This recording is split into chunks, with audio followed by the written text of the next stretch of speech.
What is going on, everybody? This is your boy, your man,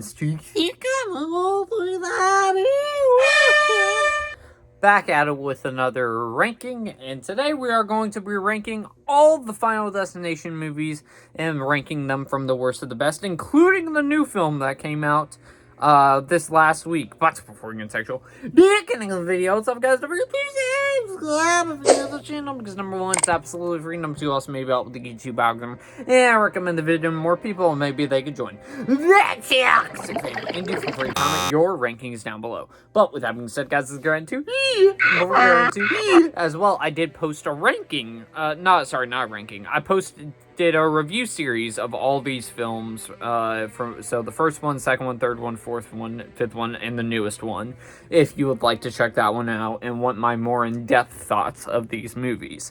So with that being said, let's just get kicked off with the ranking, shall we? Alright, so without a shadow of a doubt, last place for me is the Final Destination, the only movie in this franchise that I would consider bad. Like, pretty much from every single level. I think the only thing that I sort of liked about this film was the hunter kill. In the pool, I think that kill starts out pretty good, but then it gets a little overly CGI'd. But then you get the organs spilling all out and whatever. I think that death was alright.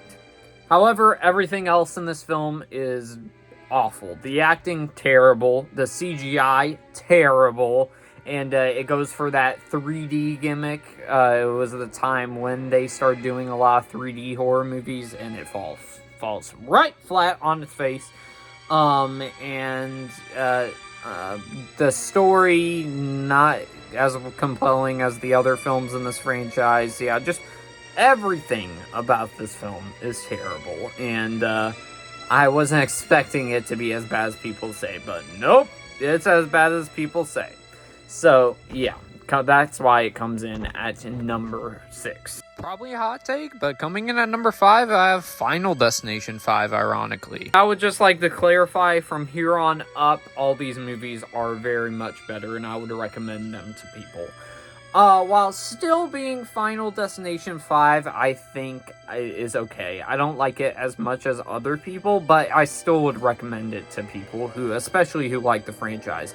By far the best thing about this movie is the twist ending. That was truly awesome and a pretty cool moment for the franchise as a whole, where it fits into the timeline.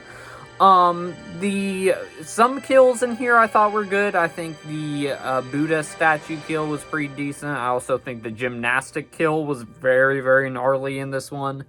And I do think some of the opening premonition was decent. However, as for my negatives of the film, I didn't really find any of the characters to be that interesting, unfortunately.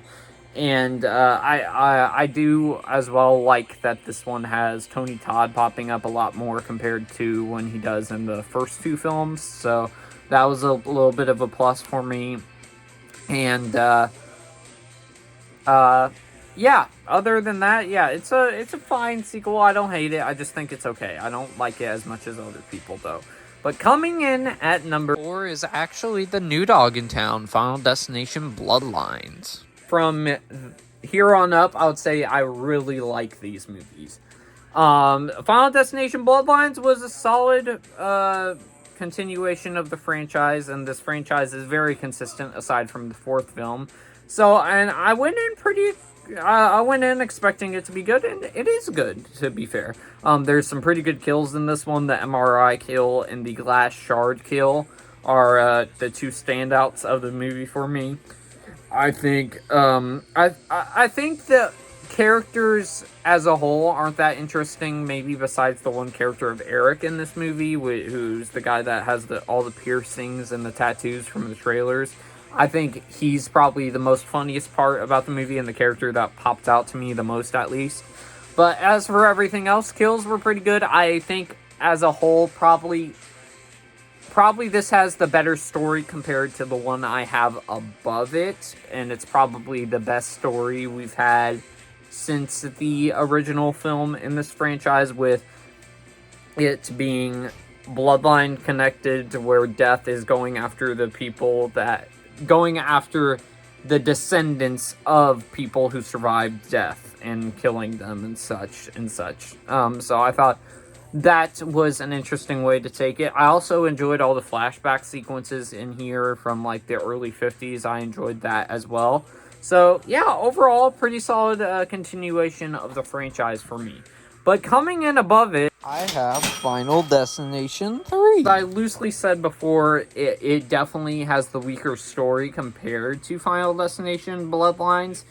But still, I think overall, I might just prefer it due to nostalgia purposes. Because for me, honestly, this is the most rewatchable film of the franchise for me. It's the most fun to go back to because it's the one that I think balances the tone between comedic and horror very, very well.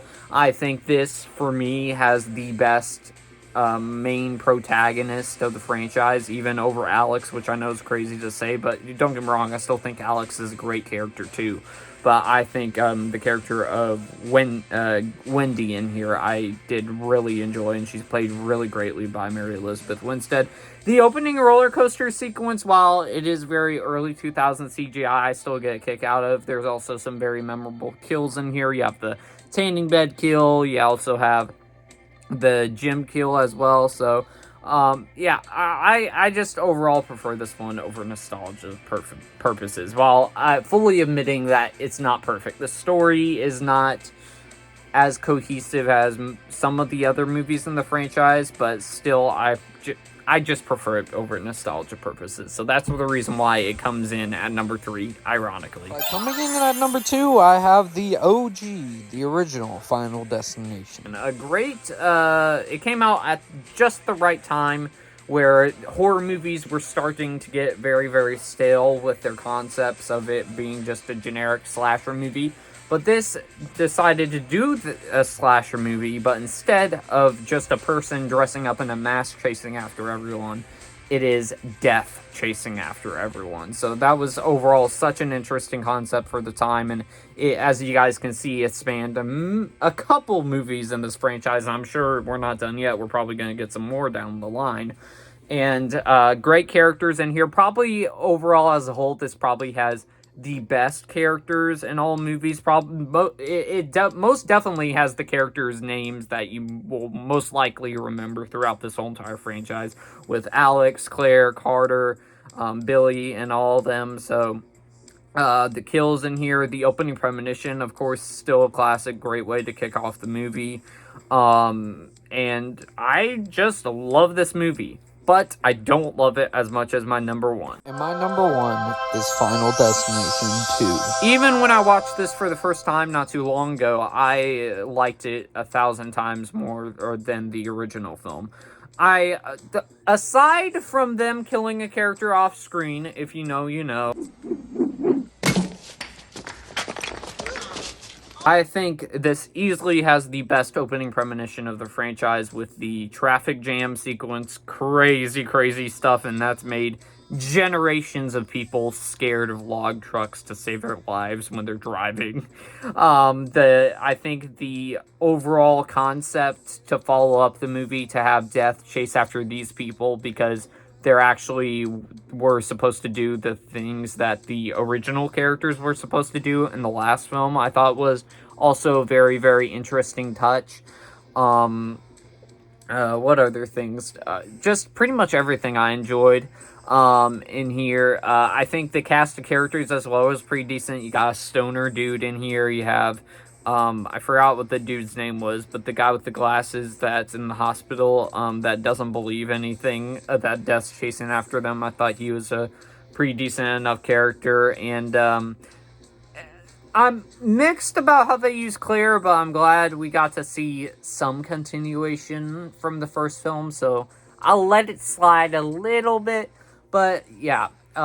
This is my favorite of this franchise and has been for a decent amount of time. So I don't see that changing anytime soon. But ladies and gentlemen, that is just my thoughts on the Final Destination franchise. Be sure to let me know your rankings down below, and be sure to stay tuned to for this week because I have planned a Lilo and Stitch review series, all encapsulating into a big ranking of all the movies ranked from the worst to the best, and also Mission Impossible ranking, which if you guys are wondering why I'm not doing a review series for that, I already did a review series for the last film that came out in 2023, so which that's still on my channel if you want to check that out, and I might even review the Fear Street franchise, so stay tuned for that as well.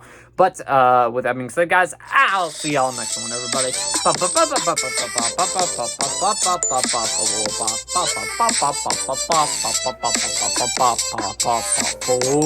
Peace.